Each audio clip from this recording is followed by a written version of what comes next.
காட்டின் வழியே ராமன் லட்சுமணன் சீதையை தேடித் திரிந்தனரே. நினைத்து நினைத்து உறக்கமின்றி வருந்தினரே. சுக்ரீவனை சந்தித்ததும் நம்பிக்கை மீண்டும் மலர்ந்தது. வானரர் கூட்டம் 4 திசைக்கும் பறந்தது. அனுமன் வழியில் தெற்கு நோக்கி வானரப்படை நகர்ந்தது. கடற்கரையில் கூடினர், அங்கே புதிய பாதை திறந்தது. அமைதியான ஜாம்பவான் அருளுரைத்தான் அருகில் நின்று. அனுமன் உள்ளம் விழித்தது தன் ஆற்றலை உணர்ந்து. தங்க ஒளி சூழ்ந்து திகழ்ந்தான் தெய்வீக திருவுருவில். திடீரென பெருகி உயர்ந்தான் பூமி நடுங்கும் வலிமையில். ராமா என்று ஜபித்தோக்கி பாய்ந்தான். அஸ்தமன சூரியன் சாட்சி கடலை தாண்ட பறந்தான்.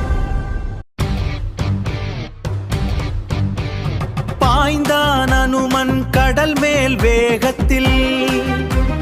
ராமா என்ற நாமம் மனம் முழு சக்தியில். மைனாகம் அழைத்தும் நின்றதே இல்லையே. தொட்டுவிட்டு சென்றான் இலக்கே எல்லையே. சுரசாவாய் திறந்து சோதனை செய்தாளே. சின்னனாய் தப்பித்து புத்தியால் ஜெயித்தானே.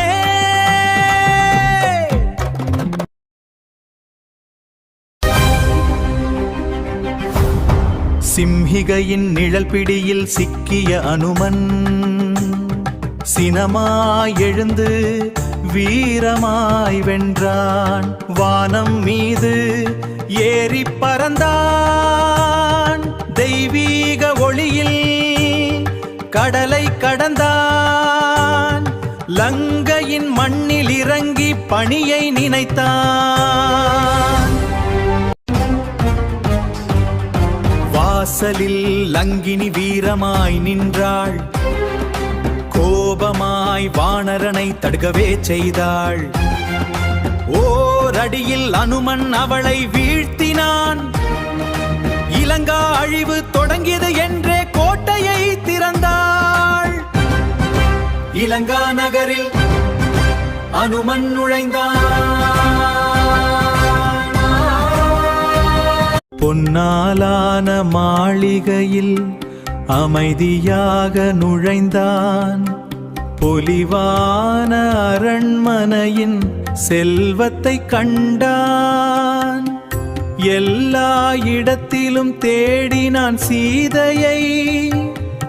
எங்கும் இல்லை என்ற எண்ணத்தில் மனம் கவிந்தான்.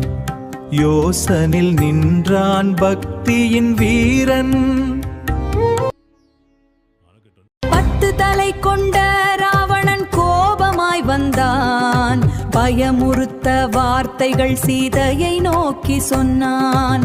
அவள் தலையை திருப்பி அவனை ஏற்க மறுத்தாள். அழகான அமைதியில் தன் மரியாதை காத்தாள். அச்சமின்றி நின்றாள் உறுதியான மனதுடன். அவள் பக்தி முன் ராவணன் கோபம் வீணானது. மரத்தின் மேல் இருந்து சீதையை அமைதியாக கண்டான். மனமுருகி கீழிறங்கி மரியாதையுடன் நின்றான். மெதுவாக ராமன் கதையை சீதையிடம் கூறினான். கையில் இருந்த கணையாளியை நம்பிக்கையாய் அளித்தான். சிறிய உருவம் பார்த்து சந்தேகம் கொண்டவளுக்கு பேருருவம் காட்டி தன் வீரத்தை உணர்த்தினான். மரம்தோறும் பாய்ந்து அனுமன் சீதையை கண்டான். மரியாதையுடன் வந்து முன்னின்று வணங்கினான். ராமன் கதையை சொல்லி மோதிரத்தை அளித்தான். கண்ணீரில் நம்பிக்கை மலர சீதை ஏற்றுக்கொண்டாள். சூடாமணியை தந்து செய்தியை அனுப்பினாள். ராவணன் சபையில் அஞ்சாது நின்றான் அனுமன். அறிவுரை கூறியும் அவன் அகந்தை குறையவில்லை. விபீஷணன் நின்று தர்மத்தை ஆதரித்தான். கோபத்தில் வாளில் தீ வைத்தார் அரக்கர்கள். அந்த தீயை ஆயுதமாற்றி இலங்கையை எரி அழித்தான். ராமன் நாமம் முழங்க வெற்றியுடன் புறப்பட்டான்.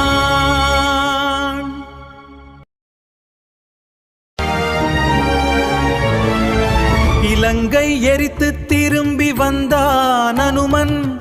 ராமன் முன் சூடாமணி வைத்து நின்றான். கண்களில் நீர் மல்க கலங்கினான் ராமன். சீதையின் நினைவில் நெஞ்சம் நொந்து உருகினான். அதே வேளை மீண்டும் காணும் நம்பிக்கை மலர்ந்தது. அனுமன் செய்தியில் மகிழ்ச்சி கண்ணீர் சிந்தினான்.